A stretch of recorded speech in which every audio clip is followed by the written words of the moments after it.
He blew $40,000 and they covered for him, then tried to take money from me. I never expected to be sitting in a lawyer's office at 26, staring down the barrel of a family lawsuit. But I guess that's what happens when your brother drains 40 grand from your parents' retirement fund and they decide you should pay it back because you're the responsible one.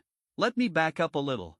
My name's Riley, and I come from a small town in Missouri, one of those places where everyone knows your business and Sunday dinner with the family isn't optional. Growing up, it was just me and my younger brother, Caleb. I was the honor roll kid, the one who never got in trouble. Caleb was not. He was charming, reckless, and had this way of making people believe he was just misunderstood. Our parents, Linda and Mark, treated Caleb like he was made of glass. When he dropped out of community college, they said school just wasn't his path. When he wrecked 2 cars in 1 year, they blamed the icy roads. And when he got arrested for shoplifting from a gas station, they told everyone it was a misunderstanding and paid his court fees quietly. I moved out as soon as I turned 18 and worked my way through college in St. Louis. I had student loans up to my neck but managed to land a decent job in IT. I visited home a few times a year, kept in touch, but mostly tried to build a life of my own. It wasn't until I came home for Thanksgiving last year that the cracks started showing. Mom seemed nervous. Dad looked older, tired in a way I'd never seen before. Caleb wasn't there, which was weird because he never missed a free meal. I figured maybe he was off on one of his business ventures. Last I'd heard, he was flipping sneakers and talking about starting a podcast. After dinner, Mom pulled me aside in the kitchen. Her hands were shaking as she dried the dishes. "Riley, I need to ask you something, and I need you to keep an open mind." That's when the truth started to spill out. Caleb had gotten involved in crypto. Not just investing, he was trading on margin, using shady apps, borrowing against borrowed money. Somewhere in the chaos, he convinced our parents to invest $40,000 of their retirement savings. He promised them he could triple it in 3 months. They believed him. Spoiler alert, he lost it all. But here's the kicker, they never told anyone. Not the rest of the family. Not a financial advisor. Certainly not me. They covered it up, lied to my aunt and uncle about needing a new roof to borrow money, and even tried to pull a second mortgage. All because they didn't want Caleb to feel like a failure. I couldn't believe what I was hearing. I asked where Caleb was now. "California," Mom whispered. "He's trying to start over." That's when it hit me, he'd skipped town, left the mess behind, and they were still protecting him. I told them I was sorry, but I couldn't help financially. I was barely stable myself. That's when Dad came into the room and said something I'll never forget. "We were hoping, maybe you could take out a personal loan. Just to help us get back on our feet." I laughed. Not because it was funny, but because I didn't know what else to do. They wanted me to pay for Caleb's mess? The same Caleb who once stole my debit card to buy weed and never apologized? I left early the next morning.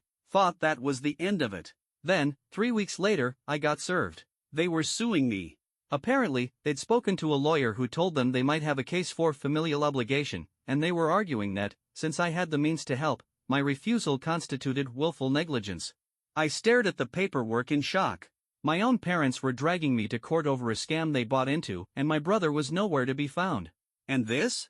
This was just the beginning. The thing about getting sued by your own parents is it doesn't feel real at first. I sat in my apartment for 2 straight hours just holding the envelope. I kept flipping through the pages like maybe the words would change. Maybe it would start with "just kidding," or "April Fools," even though it was December. But no. It was real. My parents had filed a civil suit claiming I owed them restitution for financial abandonment. I didn't even know that was a thing. I called my mom first. She didn't answer. I left a message, something shaky and polite like, "Hey Mom, I got the papers. Can we please talk?" The next day, I tried my dad. Straight to voicemail. I even texted Caleb out of pure desperation, even though I didn't have much hope. Nothing. I hired a lawyer the following week. Her name was Vanessa, and she looked like she could break a man in half just by staring at him long enough. I liked her immediately.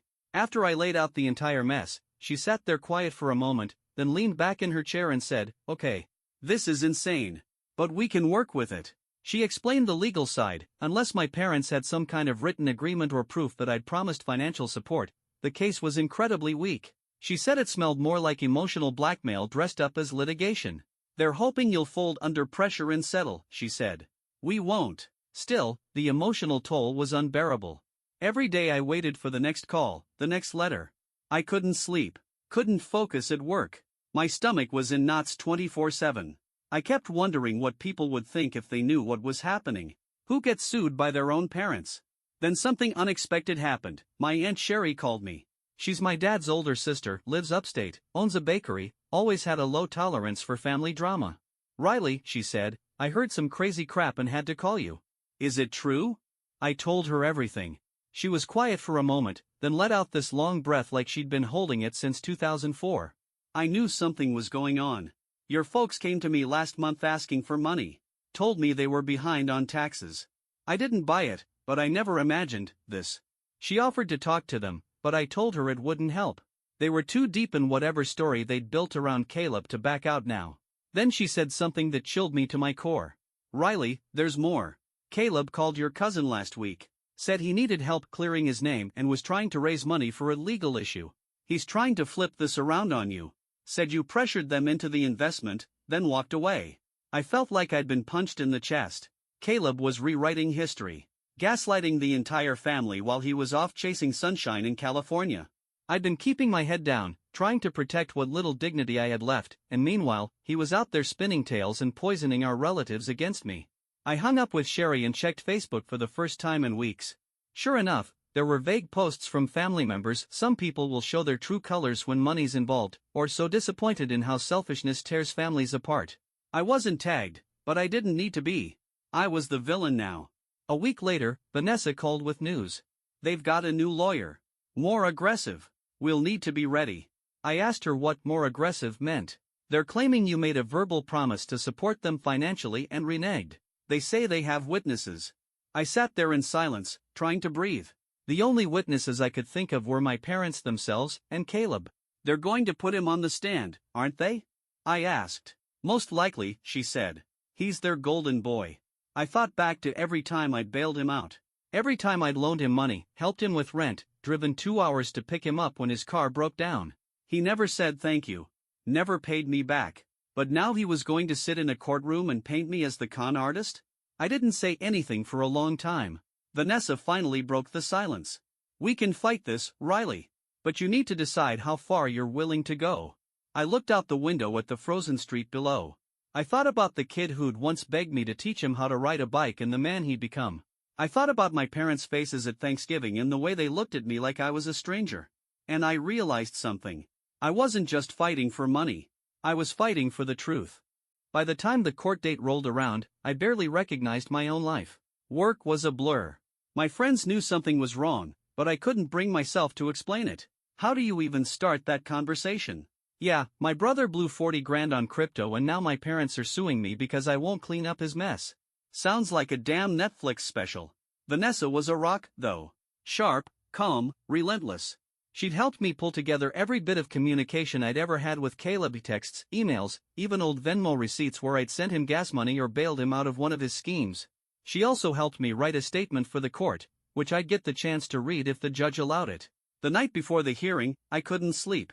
My brain was stuck in a loop, playing back every childhood Christmas, every road trip, every time Mom brushed the hair out of my eyes and said, "You always take care of your brother." Back then, it sounded like love. Now it felt like a life sentence. The courtroom wasn't nearly as dramatic as I'd imagined. No pounding gavels, no shouting. Just wood paneling, stale air, and a judge who looked like she'd seen this kind of dysfunction 100 times before. My parents sat on the opposite side, stiff and quiet. Mom wouldn't meet my eyes. Dad looked straight ahead like I wasn't even there. Caleb wasn't with them yet, which honestly made me more nervous.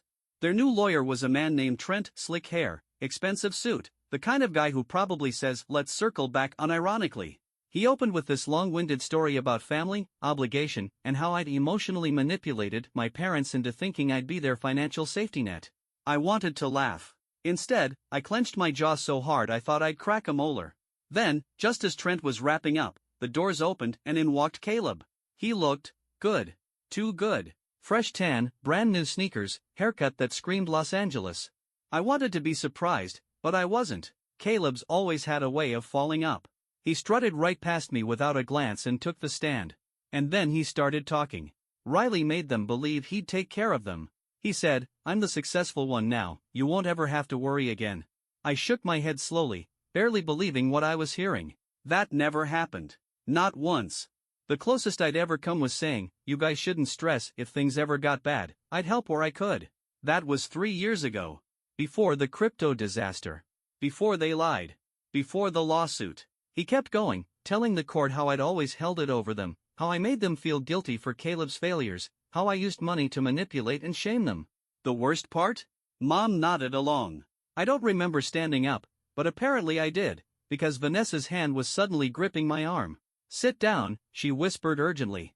"We'll respond the right way." When it was our turn, Vanessa tore them apart. With precision. She laid out the timeline of events, the absurdity of their claim, the lack of any written agreement. She brought out the Venmo records, the text logs, the email Caleb sent me 2 years ago begging for one last chance. And then the judge allowed me to speak. I stood at the podium, knees shaking, throat dry, but somehow I got through it. "I'm not here because I broke a promise," I said. "I'm here because I wouldn't let them break me." I told the court about growing up in a house where one kid could do no wrong and the other had to clean up every mess. I talked about years of emotional blackmail disguised as parental love, and about how this lawsuit wasn't about money, it was about control. "They lost $40,000, I said. "But I lost a family. And now they want me to pay for both." Silence hung in the room after that. The judge called a recess, said she'd give her ruling the next day. I walked out into the cold, trying to process what had just happened, when I saw Caleb leaning against a car in the parking lot. He looked annoyed. "Nice speech," he said. "You really going for the Oscar, huh?" I stared at him, suddenly aware of how far apart we really were now, not just geographically, but on some deeper, moral level. "Why are you doing this?" I asked. He gave me that old smirk, the one he used to get away with everything. "Because I knew they'd let me." And just like that, he got in the car and drove away. The next morning, I showed up to court feeling like I'd aged 5 years overnight. I hadn't slept. I'd spent most of the night pacing around my apartment, replaying every word Caleb had said, every nod from my mom, every glance from my dad that avoided me like I was radioactive. Vanessa met me on the courthouse steps, coffee in hand. "You did good yesterday," she said. "You told the truth. No matter what the judge decides, that matters." I nodded, but I wasn't sure I believed it. Inside, the courtroom was quieter than the day before. Less tension, somehow, like everyone was too tired to keep pretending they were doing the right thing. My parents sat beside Caleb, who looked bored, scrolling on his phone. Mom wore her church outfit. Dad had on the same jacket he used to wear to my high school baseball games. It felt like a funeral. The judge came in, sat down, and wasted no time. "I've reviewed the statements, the evidence presented, and the legal precedent. This case is, frankly, a mess of family dynamics that should have been resolved privately, but since it's here in my courtroom, here's my ruling." She cleared her throat and continued. "There is no legal basis to compel the defendant to pay restitution. No contract exists, verbal or written, that obligates Mr. Riley Anderson to assume the financial burden resulting from his brother's actions or his parents' decisions. The case is dismissed with prejudice." Just like that, it was over. I exhaled a breath I didn't know I'd been holding. Vanessa gave me a quiet nod, but I didn't feel triumphant. I felt hollow. My parents didn't react. They just sat there. Mom had this frozen smile, like she still couldn't believe the outcome. Dad looked like someone had kicked the last bit of wind out of him. Caleb shook his head, stood up, and walked out without even a glance in my direction. I stayed seated. I didn't want to look at them. I didn't want another confrontation. But then I heard my mom whisper my name. "Riley." I turned, slowly. She was standing a few feet away, hands clutched together like she was at the altar. "We never meant for it to go this far," she said. "We were just desperate." I didn't answer. "We thought maybe you'd understand. You've always been the strong one." I looked at her, at this woman who once kissed my forehead when I had the flu, who cheered for me in school plays and told me I was her rock. And all I could feel was grief. Not anger. Not even betrayal anymore. Just loss.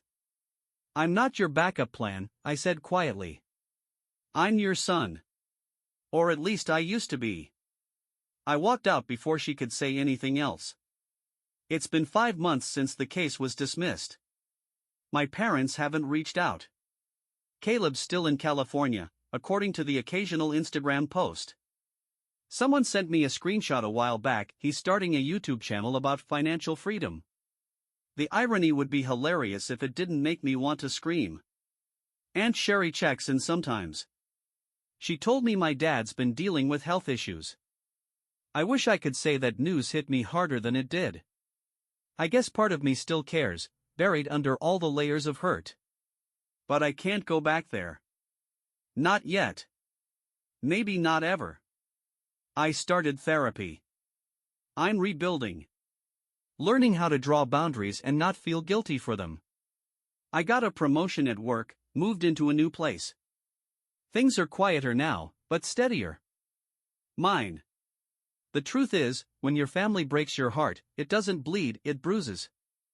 Deep and dark. You carry it around with you, even after the bleeding stops. It doesn't go away. But it does stop defining you. And if you're lucky, like I was, you get to walk away. Not as the villain. But as someone who finally said, enough.